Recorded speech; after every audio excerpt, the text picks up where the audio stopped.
జై శ్రీరామ్. ఇక్కడ నీళ్ళు తాగారనుకోండి 9 నిమిషాలలో అన్ని వ్యాధులు నయమైపోతాయి. నిజమండి, ఎక్కడ చెప్తాను, ఈ రీల్ని సేవ్ చేసుకోండి.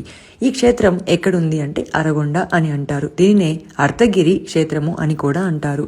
మనందరికీ కూడా కాణిపాకం అంటే తెలియని వాళ్ళు ఎవరూ ఉండరు. అయితే ఈ కాణిపాకం నుంచి 10 కిలోమీటర్ల దూరంలో అర్ధగిరి వీరాంజనేయ స్వామి టెంపుల్ అయితే ఉంది. ఇక్కడ స్వామివారు చాలా బాగుంటారు. అంతేకాకుండా ఈ క్షేత్రము త్రేతాయుగం నాటిది. ఎందుకంటే రాముడు, లక్ష్మణుడు, హనుమంతుడు ఉన్నారన్నట్లుగా నిర్ధారణ చేసే ఈ టెంపుల్ చాలా విశేషమైనది.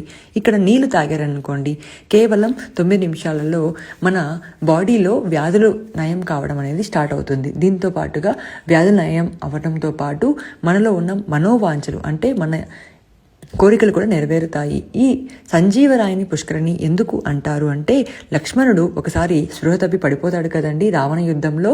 అప్పుడు అతనికి స్పృహ తెప్పించడానికి సంజీవని క్షేత్రానికి వెళ్తాడు కదా, పర్వతానికి. అక్కడ పర్వతమే తీసుకొని వస్తాడు కదా. అలా తీసుకొని వస్తుండగా అందులో ఒక పెళ్ళ భాగం అనేది కింద పడిందంట. ఆ కింద పడిన భాగమే ఈ సంజీవరాయని క్షేత్రము. ఇక్కడున్న వనమూలికలలో వచ్చిన ఈ నీటిని మనం సేవించడం వల్ల మనకి ఎన్నో వ్యాధులు నయమైపోతాయి. మీకు ఈ క్షేత్రం గురించి తెలిసి ఉంటే కామెంట్ చేయండి. తెలియని వాళ్ళు ఉంటే తప్పకుండా వెళ్ళి ఇక్కడ నీళ్లు తాగండి. కాళ్ళు చేతులు కడుక్కోకూడదు. మనకి మోకాళ్ళ నొప్పులు ఉన్నాయనుకోండి, మోకాళ్ళకు రాయండి. అలా తాగడం